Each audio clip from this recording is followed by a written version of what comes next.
এই সূরাটা অনেক বরকতপূর্ণ সূরা। ফজরের 2 রাকাত সুন্নতে বিশ্বনবী সূরাতুল ইখলাস পড়তেন, মাগরিবের 2 রাকাত সুন্নতে বিশ্বনবী সূরাতুল ইখলাস পড়তেন। তাওয়াফের পরে যে 2 রাকাত নামাজ পড়তে হয় তার দ্বিতীয় রাকাতে সূরাতুল ইখলাস পড়তেন।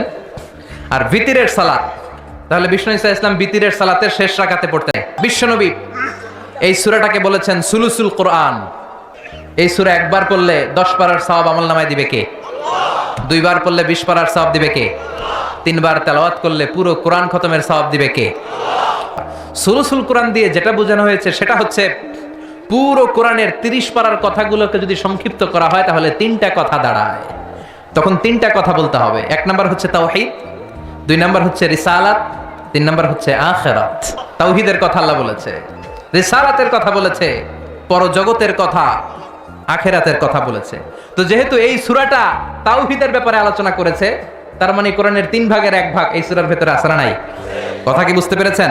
বুঝতে পারলে তাকবীর হবে, আল্লাহু আকবার। এই সূরার ভেতরে আমার রহমানের আল্লাহর পরিচয় আছে।